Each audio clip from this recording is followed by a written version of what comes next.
I'm sure many people in London.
With a handshake, Your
These are the journalisms by way of critical aggregation, illuminated from the analytical research of a historiographer, neither from the Oriental nor the Occidental. Your engagement through a like, a share, and subscribe will accelerate us at warp speed towards the continuation of our mission to truthfully go where no news will have been going before. Engage. Engage impulse engines. Engage. Engage. Engage. Engage. Engage. Engage. Engage. Engage. Engage. Engage. Engage. Engage. Engage. Engage. Captain. Engage emergency override. Engage. Engage. Engage. Engage forward shields, 35%. Engage. Engage the cloaking device. Engage. Of them. Engage them in conversation. Engage.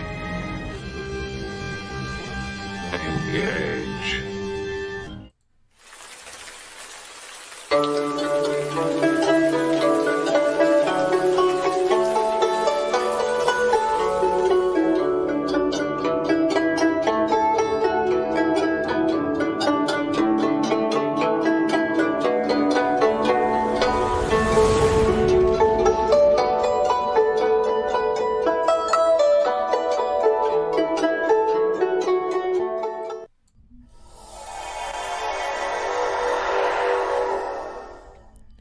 Zionist occupying forces attack Nablus and Syria.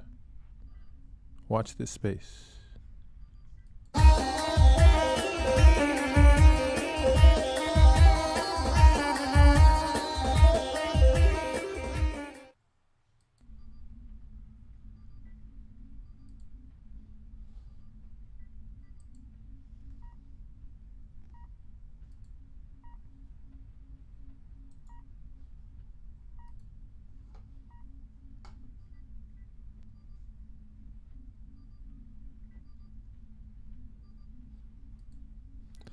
Israel bombs target Syria, injuring 3 Syrian soldiers. The Israeli Air Force has carried out more than 1,000 airstrikes on Syrian targets over the past 5 years in preparation for a larger potential future war. And this from the Cradle. Zionist forces bombed targets in the Hama and Tartus regions of Syria on 12 March, wounding 3 Syrian Arab Army soldiers.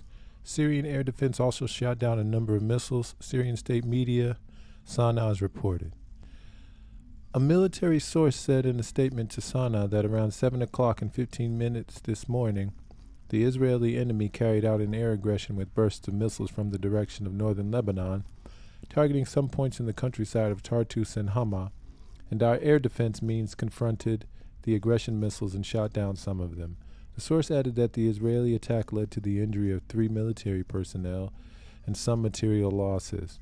The strike continues the string of recent Israeli attacks on Syria. The Zionist Air Force launched an attack targeting Aleppo International Airport in the early hours of 7 March, damaging its runway and forcing aid deliveries for quake-struck Syria to be redirected to Latakia and Damascus airports.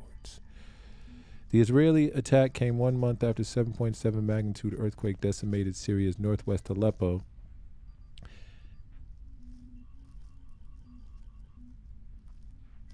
Syria's northwest. Aleppo International Airport was being used as the central hub for receiving humanitarian aid planes. On 18 February, at least 5 people died and 15 were critically injured in Damascus after Israeli warplanes dropped bombs on residential neighborhoods. On 6 September, Israeli warplanes launched a missile attack on the Aleppo International Airport. The attack came days after a previous Israeli strike on airports in both Aleppo and Damascus on 1 September. And according to 1 March 2022 report from the Jerusalem Post, the Israeli Air Forces carried out more than 1,000 airstrikes on Syria targets over the past 5 years. Syria has several different missile defense systems to counter Israeli airstrikes. The most advanced of these systems is the Russian S-300 and the Iranian Bavar 373 systems, which have not been deployed to protect against the Zionist strikes. Damascus-based journalist Vanessa Beeley has said that Israel intermittently bombs Syrian targets to degrade its missile defense infrastructure and to probe for the locations of its missile systems in order to destroy them in preparation for a larger coming attack on the country. According to an article in Jerusalem Post cited by Beeley, Israel is carrying out war between war operations by bombing Syria, implying that Israel sees the current period as a hiatus between wars and that these attacks are in preparation for another imminent war. Syria is therefore now using its most advanced systems because it doesn't want to reveal where they are or allow them to be destroyed in preparation for this larger potential future war. From Memo, Palestinian group says 3 members killed by Israeli fire in the West Bank. A Palestinian group said Sunday that 3 of its members were killed in clashes with Israeli forces in the occupied West Bank, Anadolu.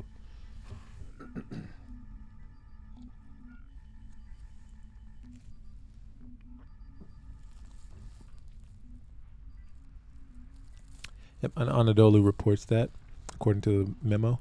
The Lion's Den armed group said the fatalities occurred when its fighters ambushed Israeli forces in the city of Nablus, resulting in clashes that killed 3 of its members. The Israeli military confirmed that the clashes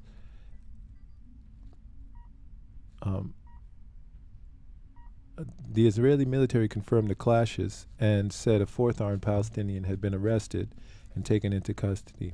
No injuries were reported among Israeli soldiers. The Israeli army accuses the Lion's Den group, which emerged last year in the occupied West Bank, of carrying out deadly attacks on Israeli targets. Tensions in the occupied West Bank have escalated in recent months, with repeated Israeli attacks on Palestinian towns. According to Palestinian figures, more than 80 Palestinians have been killed by Israeli fire since the beginning of the year. 14 Israelis were also killed in separate attacks during the same period. And from World Nation, 3 Palestinians killed by Israeli soldiers in the West Bank.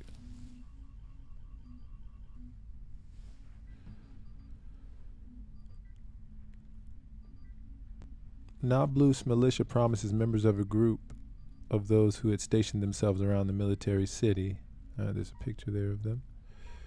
And while the U.S. and Egypt call on Israel and the Palestinian National Authority to take unilateral steps that could lead to fears of full-scale conflict, the spiral of violence in the country continues, and nothing indicates that that day is expected. Members of Syria Golani, a special squad dedicated to the fight against terrorism in the brigade of the Zionist army, killed 3 Palestinian soldiers this morning after they were killed in a military confrontation of the JIT intersection in the northern West Bank. The 4th attacker, according to Israeli spokesman, turned to the security forces. The soldiers recovered 3 rifles, a pistol, and bowls from the attackers, the army said after searching the car with which the armed Palestinians came. Since this is not the first time that this type of armed force has taken place in the areas, the soldiers of Syria Golani were waiting for them hours before. The Ministry of Health identified those who were wounded by the Israelis, by the Zionists, as Jihad al-Shami, Uday al-Shami, and Mohammed Dabik. The Lake of the Lions, an armed group, the Lion's Den, an armed group based in the old town of Nablus, identified its command, claiming it had ambushed soldiers with whom it clashed. And the English on that is a little broken. I guess the translation is not very accurate. From the Palestine Chronicle, strike declared in Nablus following Israeli killing of 3 Palestinians. Palestinians in the West Bank city of Nablus held a strike on Sunday after the killing of 3 Palestinians by Zionist forces earlier in the same day, the New Arab reported. Shops remained closed on Sunday after Israeli forces had fired on a vehicle with Palestinian men inside near the Sura military checkpoint west of Nablus. The Palestinian Ministry of Health said that 3 Palestinians, including an 18-year-old, were killed in the attack. It said the bodies were detained by Israeli forces. One Palestinian man, identified as Ibrahim al-Awartani, was arrested during the attack, a source told the New Arab's Arabic language service Al-Arabi al-Jadid. The Palestinian Health Ministry said Sunday's killings bring up the total number of Palestinians killed by Israeli forces since January to 84.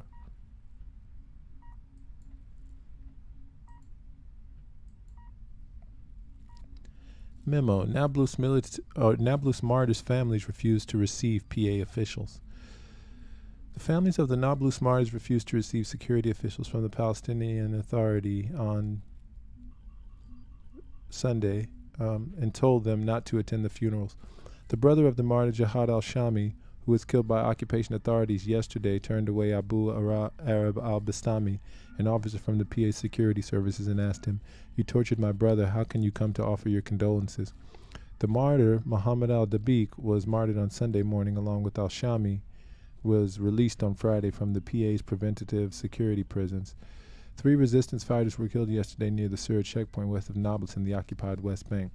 The Ministry of Health said the martyrs are Muhammad Wasfi al-Shami, 24, Uday Othman Rafiq al-Shami, 22, and Muhammad Raid Naji al-Dabiq, 18. Israel's killed 84 Palestinians so far this year. And from Arabia, 3 Palestinian gunmen shot dead by Israeli soldiers in West Bank. 3 Palestinian gunmen were shot dead after they fired at Zionist soldiers in the northern occupied West Bank near Nablus. The Zionist army said on Sunday as violence in the region continued. The military said that the armed gunmen opened fire on soldiers at an army position near the junction west of Nablus, with the soldiers responding with live fire. 3 armed gunmen were neutralized during the exchange of fire, and an additional armed gunman surrendered himself to the forces and was apprehended, the army said in a statement. Violence intensified last year but has worsened in the West Bank since Israeli Prime Minister Benjamin Netanyahu returned to the office in December in governing coalition with ultra-Orthodox Jewish and extreme right allies. Since the start of the year, the Israeli-Palestinian conflict has claimed the lives of 81 Palestinian adults and children, including militants and civilians. 12 Israeli civilians, including 3 children and 1 policeman, as well as 1 Ukrainian civilian, have been killed over the same period, according to an AFP tally based on official sources from both sides.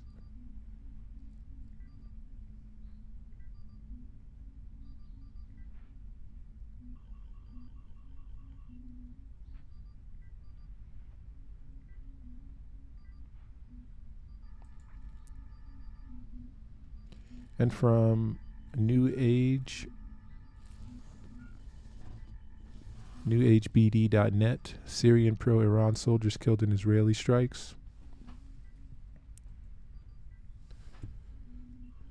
Syrian state news agency Sana, citing a military source, reported that around 7:15 a.m. the Israeli enemy carried out an air attack firing missiles from the direction of North Lebanon with targets in the Tartus and Hama countryside.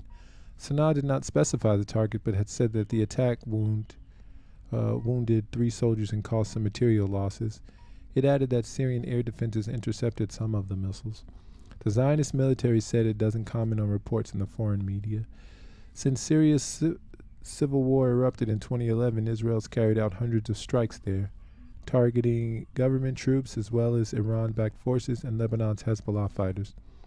Earlier, suspected Islamic State group militants on Saturday killed 3 truffle hunters and kidnapped at least 26 others in northern Syria, a war monitor said in the latest attack during this year's harvest. The attack on the civilians happened near positions held by pro-Iran forces, said the Britain-based observatory, which relies on a wide network of sources in Syria. Syrian state media didn't immediately report the incident. Between February and April each year, hundreds of impoverished Syrians search for truffles in the vast Syrian desert, or Badia, a known hideout for jihadists that's also littered with landmines. Since February, 139 people, 120 of them civilians, have been killed by IS attacks targeting truffle hunters or mines left by the extremists, according to the observatory. Syria's desert truffles fetch high prices in a country battered by 12 years of war and a crushing economic crisis.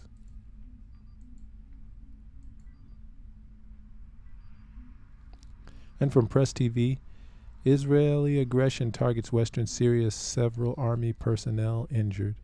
In yet another act of aggression against a Syrian territory, the Israeli regime has carried out a missile attack on Syria's northwestern province of Hama. Syria's official news agency, Sana, said the air raid targeted Hama's countryside and the coastal city of Tartus on Sunday, with Syrian military intercepting some of the Israeli missiles. At about 7:15 a.m. on Sunday, The Israeli enemy carried out an aerial attack of aggression with bursts of missiles from the direction of northern Lebanon, targeting some sites in the countryside of Tartus and Hama provinces, and our air defenses intercepted the missiles and downed some of them. Sana quoted an unnamed military source as saying, "The aggression caused the injury of 3 Army personnel in addition to some material damages," the news agency added. Local media sources showed a huge billow of smoke rising from the site of the Zionist missile attack on the town of Mashyaf in Hama. Earlier on Tuesday, Israeli aircraft carried out a new strike against the international airport in Aleppo from the direction of the Mediterranean Sea west of the coastal city of Latakia. Syrian media, quoting a military source, reported that the attack caused only material damage to the runway of Aleppo International Airport and took the airport out of service. Syrian media had earlier said that the country's air defenses intercepted Israeli missiles coming from the direction of the Mediterranean, shooting down a number of them. Israel frequently violates Syrian sovereignty by carrying out missile attacks on targets inside the country, mostly using the airspace of Lebanon and the occupied territories. The targets included residential buildings, military positions, especially those of the Hezbollah resistance movement, which has played a key role in helping the Syrian army in its fight against foreign-backed terrorists. And the Lebanon movement, Hezbollah, is also frequently hit by Israeli strikes. The Tel Aviv regime has been a main supporter of terrorist groups that have battled the government of President Bashar al-Assad since the foreign-backed militancy erupted in Syria in early 2011. Syria has repeatedly complained to the UN over Israeli assaults, urging the Security Councils to take action against Tel Aviv's crime. The calls, however, have fallen on deaf ears.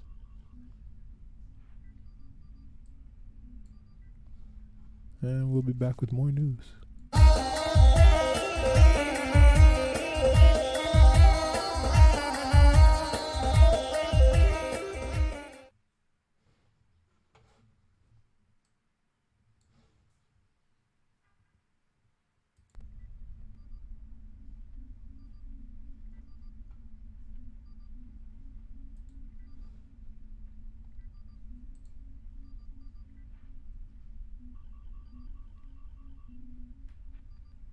And the West copes in regards to the Saudi-Iran deal. From Barron's, U.S. welcomes Iran-Saudi deal, but voices skepticism. The U.S. on Friday said it welcomes a Chinese broker thaw in relations between rivals Iran and Saudi Arabia, but expressed doubts that Tehran will follow through on its commitments. White House National Security Council spokesman John Kirby said, "We welcome the diplomatic deal if, for example, it leads to peace in Yemen, where the 2 regional powers back opposite sides. We'll see. It really does remain to be seen whether the Iranians are going to honor their side of the deal. This is not a regime that typically does honor its word," Kirby said. "We'd like to see that this war in Yemen end and that this arrangement that they have might help lead us to that outcome," he said.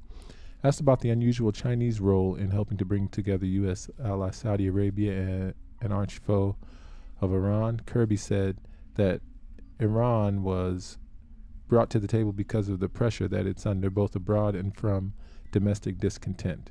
"We certainly continue to watch China as they try to gain influence and footholds elsewhere around the world in their own interests." Israel steps up talks with Saudi Arabia over ties to combat Iran. This is from Bloomberg. Israel's new government has stepped up talks, or U.S.-backed talks, with Saudi Arabia on developing closer military and intelligence ties in light of growing concerns about Iran. According to several people familiar with the discussions, officials from the 2 countries held exploratory meetings ahead of the recent U.S. Gulf Cooperation Council Working Group gathering on defense and security in Riyadh, 6 people said, asking not to be identified as the talks are private. Further engagement is expected to take place in Prague to coincide with the Munich Security Conference this week, and 3 of the people said. Oh, my apologies. This is an older article. Let's go to something more recent. Saudi deal with Iran worries Israel and shakes up the Middle East. This is from Politico. News of the rapprochement between longtime regional rival Saudi Arabia and Iran sent shockwaves through the Middle East and dealt a symbolic blow to Israeli Prime Minister Benjamin Netanyahu, who's made the threat posed by Tehran a public diplomacy priority and personal crusade. The breakthrough, a culmination of more than a year of negotiations in Baghdad and more recent talks in China, also became ensnared in Israel's internal politics, reflecting the country's divisions at a moment of national turmoil. The agreement, which gives Iran and Saudi Arabia 2 months to reopen their respective embassies and reestablish ties after 7 years of rupture, more broadly represents one of the most striking shifts in Middle Eastern diplomacy over recent years. In countries like Yemen and Syria, long caught between the Sunni kingdom and the Shiite powerhouse, the announcement stirred cautious optimism. In Israel, it caused disappointment, along with finger-pointing. One of the Netanyahu's greatest foreign policy triumphs remained Israel's U.S.-brokered normalization deals in 2020 with 4 Arab states, including Bahrain, the U.S., and Arab Emirates. They were part of a wider push to isolate and oppose Iran in the region. He has portrayed himself as the only politician capable of protecting Israel from Tehran's rapidly accelerating nuclear program and regional proxies like Hezbollah in Lebanon and Hamas in the Gaza Strip. Israel and Iran have also waged a regional shadow war that's led to suspected Iranian drone strikes on Israel-linked ships ferrying goods in the Persian Gulf, among other attacks. A normalization deal with Saudi Arabia, the most powerful and wealthy Arab state, would fulfill Netanyahu's prized goal, reshaping the region and boosting Israel's standing in historic ways. Even as backdoor relations between Israel and Saudi Arabia have grown. The kingdom has said it won't officially recognize Israel before a resolution to the decades-long Israeli-Palestine conflict. Since returning to office late last year, Netanyahu and his allies have hinted that a deal with the kingdom could be approaching. And from the AP, China denies hidden motives after hosting Iran-Saudi talks. After hosting talks at which Iran and Saudi Arabia agreed to re-establish diplomatic relations, China said Saturday it has no hidden motives and isn't trying to fulfill any vacuum in the Middle East. The agreement announced Friday to establish Iran-Saudi ties and reopen embassies after 7 years was seen as a major diplomatic victory for China as Gulf Arab states perceive the United States as reducing its presence in the Middle East. The foreign policy quoted an unidentified spokesperson as saying China pursues no selfish interest whatsoever and opposes geopolitical competition in the region. China will continue to support Mideast countries in resolving differences through dialogue and consultation to jointly promote lasting peace and stability, the spokesperson said. We respect the stature of Middle East countries as the masters of this region and oppose geopolitical competition in the Middle East, said the statement posted on the Foreign Ministry's website. China has no intention to and will not seek to fill so-called vacuum or put up exclusive blocks, it said in an apparent reference to the U.S. China will continue to contribute its insights and proposals to realizing peace and tranquility in the Middle East and play its role as a responsible major country in this process. And from I-24, Palestinian factions welcome rapprochement between Iran and Saudi Arabia.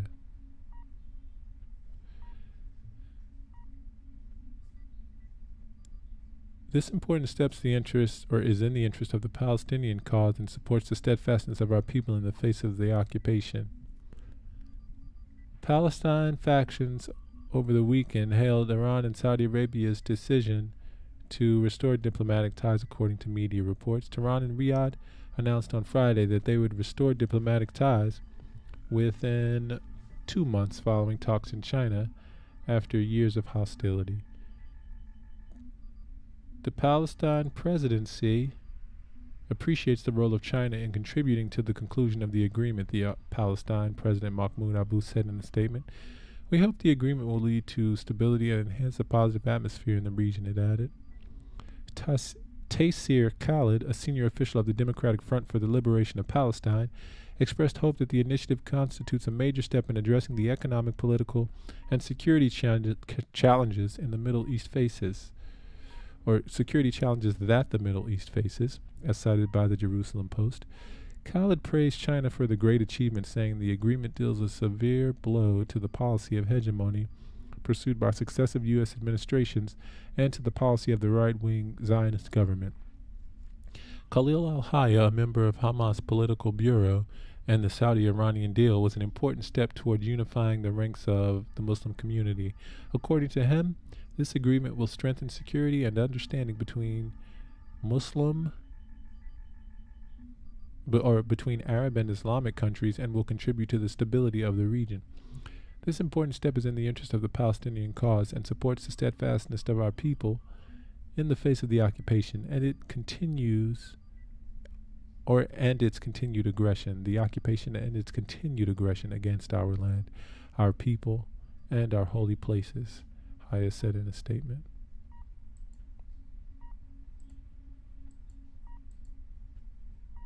From Israel Today, Palestinians thrilled by Saudi-Iran agreement. Top PLO officials hail blow to Netanyahu government and say it's clearly time to abandon America as an honest peace broker. What's being hailed in the United States and Israel as a major diplomatic failure is a cause for celebration among the Palestinian Authority. The surprise China-brokered rapprochement between Saudi Arabia and Iran presumably holds Israel's efforts to normalize relations with the Arab world, while bolstering the Jewish state's primary regional foe and the chief backer of Palestinian terror groups like Hamas and Islamic Jihad. The Palestinian presidency appreciates the Chinese role that contributed to reaching the agreement, read a statement released by the Palestinian Authority. We hope that the agreement will lead to stability and enhance the positive atmosphere in the region. For Israel and the West, any deal that aids the ambitions of the Ayatollahs in Tehran can only lead to instability and more belligerence in the Middle East. Members of the PLO Executive Committee, the power behind the Palestinian Authority, held the agreement as a blow to Israel's new government and a clear signal that it was time for the Palestinians to stop looking to Washington as an honest and unbiased peace broker. In other words, the Palestinians have already aligned with Iran and want to now align further with the global axis led by Russia and China, which is increasingly in conflict with the West.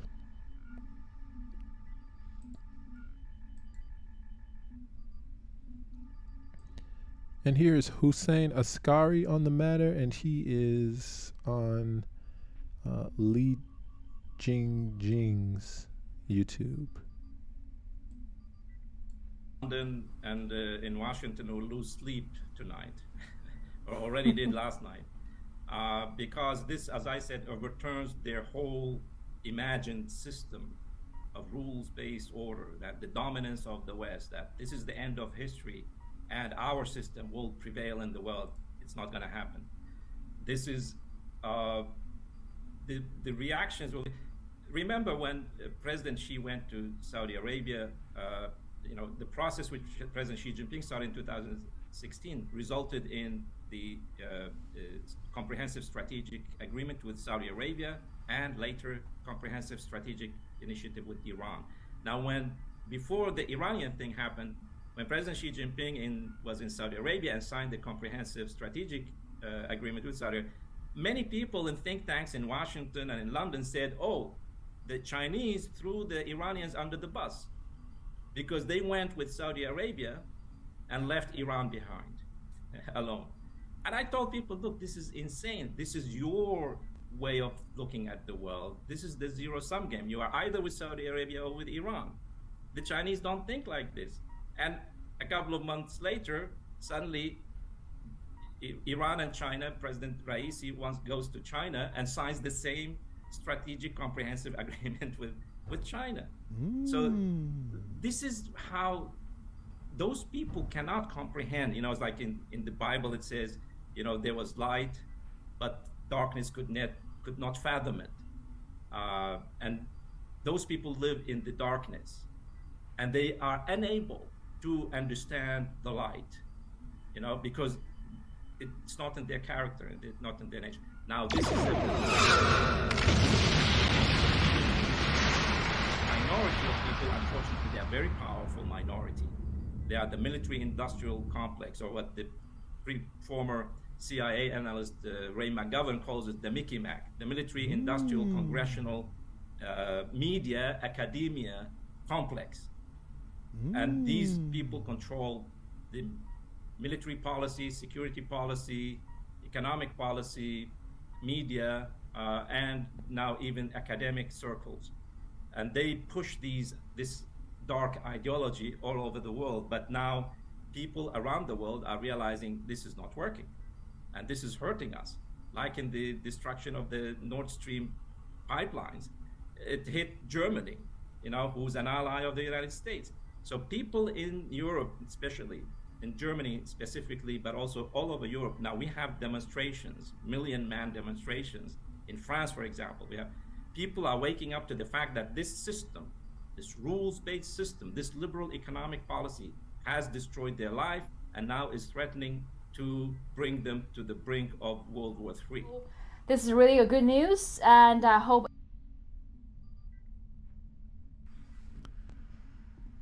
we'll be back with more news.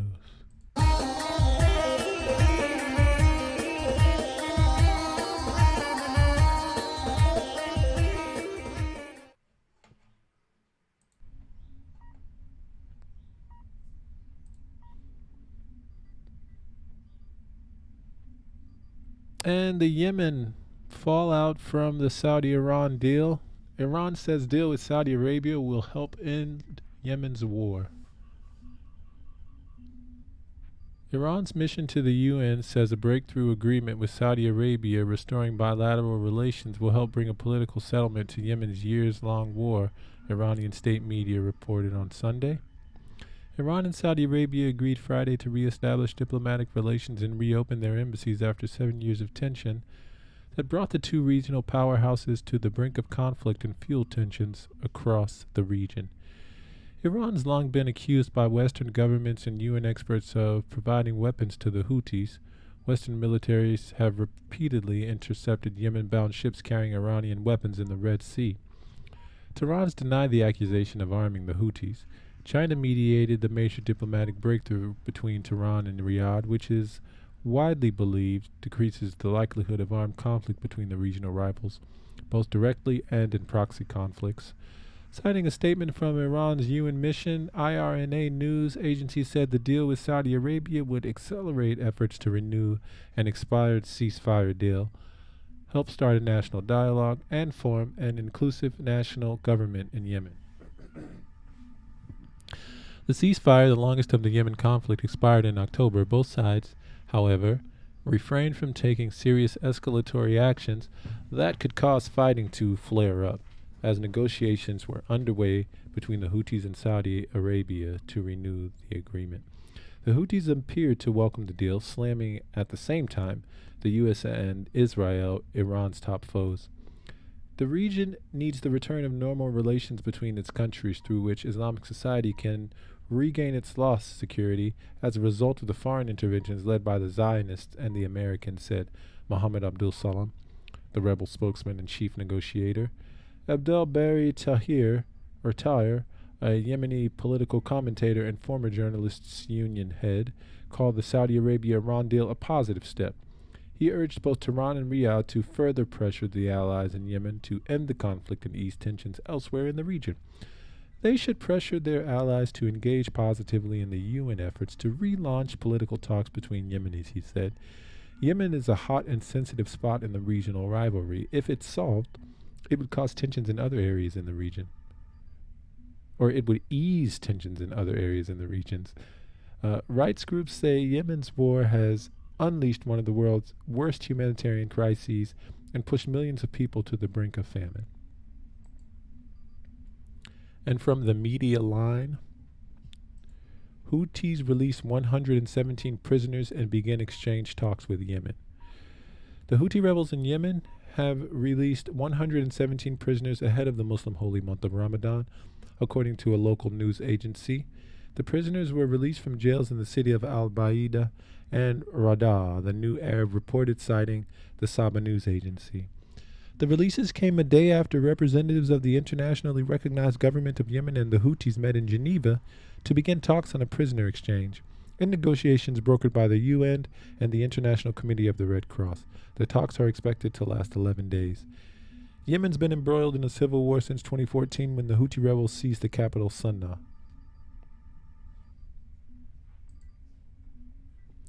And from the cradle, Yemeni PM meets with Hamas officials to discuss latest developments.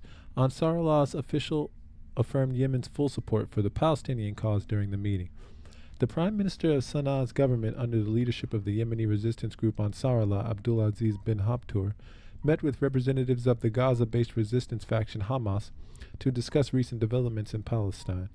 Bin Habtour confirmed that Hamas's acting representative in Yemen, Moaz Abu Shamala, was present during the meeting, where he affirmed to the Palestinian representative that the Palestinian cause was and will remain present in the conscience of the Arab and Islamic nations, adding that one of the several moral positions of the Yemeni people is supporting the people of Palestine against Israel. It's against Israeli suppression, as well as the sovereignty of a Palestinian state. Bin Habtour also praised the Palestinian faction's resistance against the Israeli occupation and its mission to combat Tel Aviv to ensure regional security. In response to Sana'a affirming its dedication to supporting Palestine, Abu Shamal expressed his appreciation for Yemen's position. Since the formation of Israel's new far-right coalition government led by Prime Minister Benjamin Netanyahu, Israel has increased its aggressive acts against the Palestinians in an attempt to wipe out the Palestinian resistance and acquire more control over Palestinian territories. Last month, Yemen's National Salvation Government condemned the UAE's eviction of residents from the Abdel Khuri island of Socotra archipelago of the Yemeni coast, which Abu Dhabi has been carrying out as part of its long active plan of transforming Socotra into an Israeli Emirati military and intelligence hub. This was confirmed by Yemeni journalist and activist Anis Moore, who on 20 February strongly condemned the bringing in of Israeli and Emirati forces to the island without the knowledge of the leadership or authorities and blatant challenge to Yemeni dignity and sovereignty. Mansour also claimed that Saudi-led coalition plans to secure housing in Hadramaut for about 1,000 fishermen from the island to limit the island to the presence of Emirati Israeli military and intelligence officials.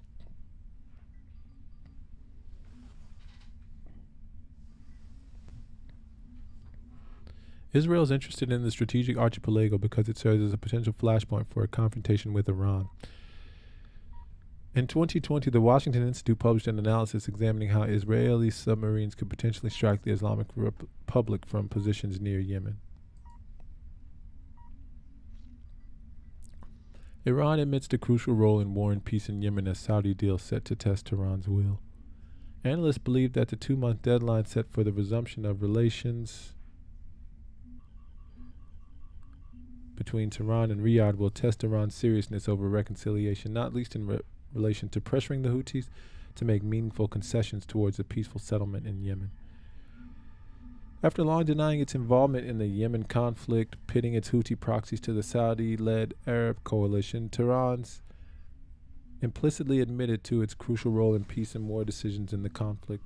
Iran's mission to the UN said the China-brokered agreement with Saudi Arabia restoring bilateral relations with Tehran will help bring about a political statement to Yemen's years-long war, Iranian state media reported on Sunday. Iran and Saudi Arabia agreed Friday to re-establish diplomatic relations and reopen their embassies after 7 years of tension, which brought the two regional powerhouses to the brink of conflict and fueled tensions across the region. Experts say that the agreement could not have been reached without some understanding on the Yemen war, which would allow Riyadh to eventually disengage from the bloody conflict. Iran has long been accused by Western governments and UN experts of providing weapons to the Houthis.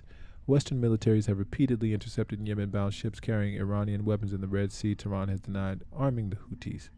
Citing a statement from Iran's UN mission, IRNA news agency said the deal with Saudi Arabia would accelerate efforts to renew an expired ceasefire deal, help start a national dialogue, and form an inclusive national government in Yemen.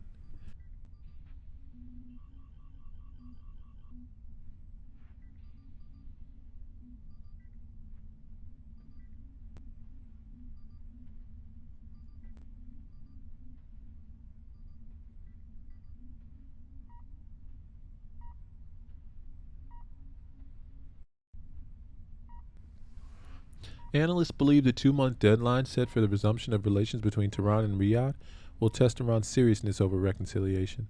They add that the attitude of Tehran on the Yemen issue will be a crucial determinant for the outcome of Saudi-Iranian normalization process.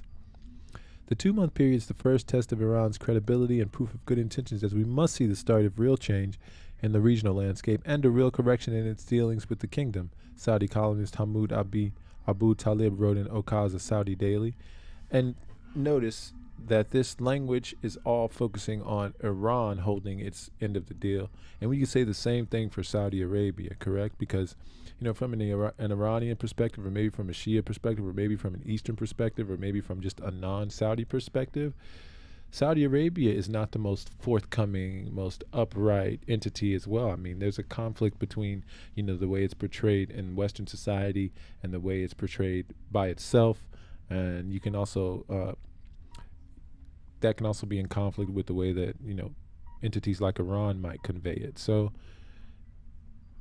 in the same ways that we can say that Iran needs to, hold its end of the deal, Saudi Arabia most definitely needs to do the same exact thing.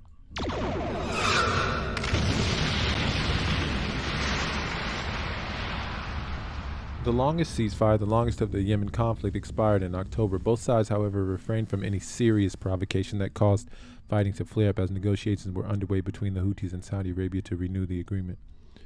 Houthis appeared to welcome the deal but slammed the U.S. and Israel, Iran's top foes. The region needs the return of normal relations between its countries through which the Islamic society can regain its lost security. As a result of the foreign interventions led by the Zionists and Americans, said Mohammed Abdul Salam, the rebel spokesman and chief negotiator. The Saudi-backed Yemeni government issued a carefully crafted statement on the deal, expressing some optimism but with caveats. The Yemeni government's position depends on action and practices, not words and claims, it said, adding it would proceed cautiously until observing a true change in Iranian behavior.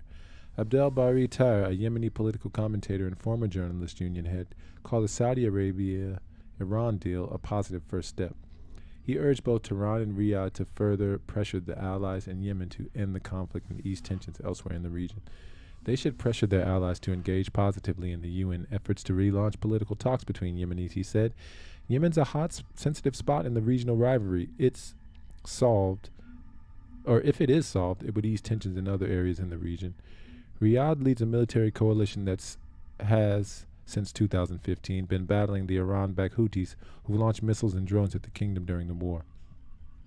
On Sunday, a Yemeni official revealed that the country's government and the Houthis have exchanged a list of 200 prisoners held on both sides during talks held in Switzerland under UN auspices. The government official said that Swiss consultations have so far allowed for the exchange of a list of 100 prisoners affiliated with the government and 100 others affiliated with the Houthi group. He added that the names of prisoners on both sides are currently being reviewed, about giving further details.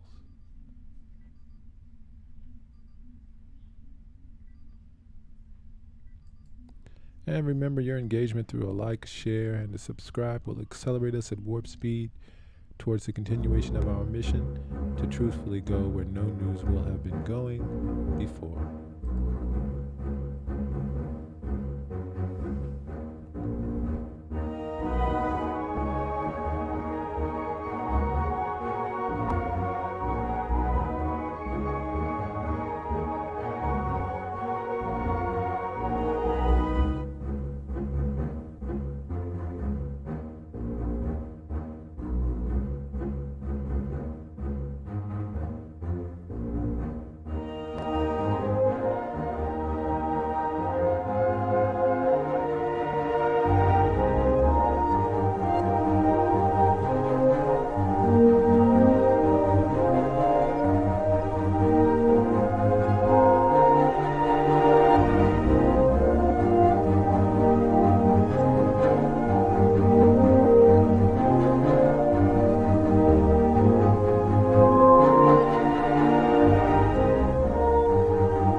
And this from the Board of Governors and federalreserve.gov.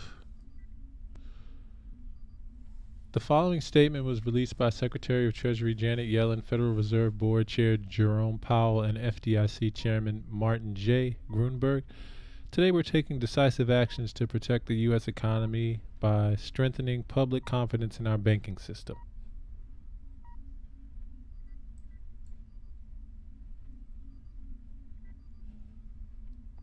This step will ensure that the U.S. banking system continues to perform its vital roles of protecting deposits and providing access to credit to households and businesses in a manner that promotes strong and sustainable economic growth. After receiving a recommendation from the boards of the FDIC and the Federal Reserve and consulting with the President, Secretary Yellen approved actions enabling the FDIC to complete its resolution of Silicon Valley Bank, Santa Clara, California, in a manner that fully protects all depositors. Depositors will have access to all of their money starting Monday, March 13th. No losses associated with the resolution of Silicon Valley Bank will be borne by the taxpayer. We are also announcing a similar systemic risk exception for Signature Bank, New York, which was closed today by its state chartering authority. All depositors of this institution will be made whole, as with the resolution of Silicon Valley Bank. No losses will be borne by the taxpayer.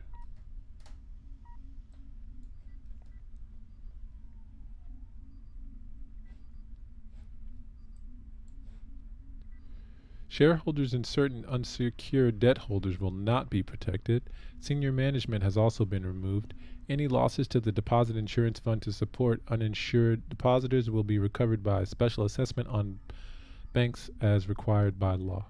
Finally, the Federal Reserve Board on Sunday announced it will make available additional funding to eligible depository institutions to help assure banks have the ability to meet the needs of all their depositors. The U.S. banking system remains resilient and on a solid foundation, in large part due to reforms that were made after the financial crisis that ensured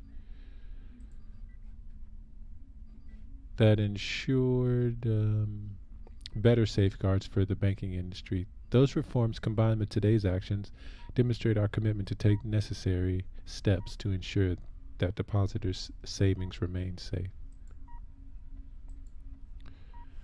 And from TechCrunch, Silicon Valley Bank's depositors will be fully protected according to the Federal Reserve.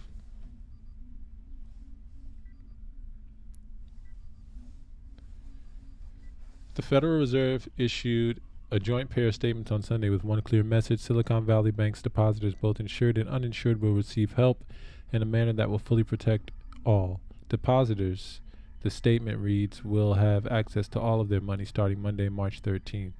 No losses associated with the resolution of Silicon Valley Bank will be borne by the taxpayer.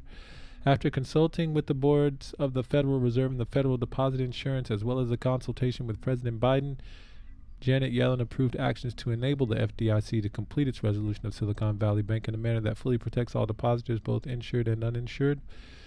The statement released by Yellen is prepared to address any liquidity pressures that may arise. The financing will only be made available through the creation of a new bank term funding program, which will offer one-year-long loans to banks, saving associations, and credit unions, as well as other depository institutions. There'll also be a $25 billion backstop for the BTFP, although the Reserve wrote in its statement that it doesn't anticipate that accessing that backstop will be necessary. The board's closely monitoring conditions across the financial system, and it's prepared to use its full range of tools to support households and businesses, and will take additional steps as appropriate, the statement reads.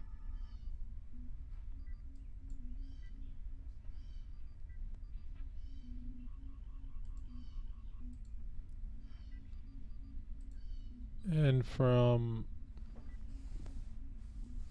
Bitcoinist.com, Signature Bank shuttered by regulators after SVB collapse. A major blow to crypto? In an effort to avoid the spread of the banking meltdown, authorities have announced the closure of another crypto-friendly bank, New York-based Signature Bank, dealing a severe blow to the crypto industry. State regulators pulled the plug on Signature Bank on Sunday, March 12th, the third largest failing in U.S. bank history, 2 days after the government took down Silicon Valley Bank in a failure that left billions of dollars unclaimed. The potential clients of these lenders included a number of crypto firms. Signatures and Silvergate were both proponents of digital asset liquidity that facilitated swift payments between clients, exchanges, and hedge funds. In a press release issued jointly by the U.S. Treasury Department and other bank authorities, it stated that all depositors of Signature Bank and Silicon Valley Bank will be refunded in full, and no losses will be borne by the taxpayer. Signature operated a payment network known as Signet that enabled its crypto clients to make real-time dollar payments around the clock. Major companies like Coinbase joined Signet in October to enable instantaneous fund transfers for their institutional clients. Now with Signet going up in smoke, it would have a deep impact on users' capacity to rapidly move funds into and out of exchanges, hence having a serious consequence on the crypto's liquidity. As cryptocurrency prices rose Sunday night after the federal government provided a safety net for the depositors in two banks, the event sparked uncertainty in the stablecoin market. USDC, a stablecoin created by Circle, lost its peg to the US dollar on Friday, moments after SVB entered FDIC control, as it was unclear how much of the bank's holdings were truly kept. Eventually, Circle disclosed that approximately 8% of the money supporting USDC, or $3.3 billion, were kept in SVB. For its part, Paxos Global, the issuer of the BUSD stablecoin, disclosed that it maintains $250 million at Signature Bank in addition to private deposit insurance that exceeds the cash balance. At the time of the writing, Bitcoin was trading at $22,283, down 9% in the last 24 hours, data from crypto markets tracker CoinGecko shows.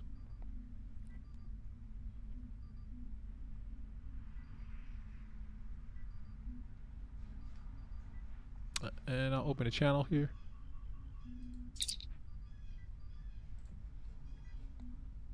Beam me up.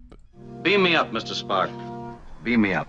Lock on transporters. Beam us up. Beam us up, quickly. Beam us up home. Beam us up. Prepare to beam us up, Mr. Scott. Beam us up, Mr. Scott. Prepare to beam us up. Scott, prepare to beam us up. Have Scotty beam us up. Beam us up. Beam us up. Scotty, beam us up fast. Stand by to beam us up. Scotty, beam me up. Beam me up. Beam us up now! Stand by to beam us up. No need to beam me up, sir. The situation is under control.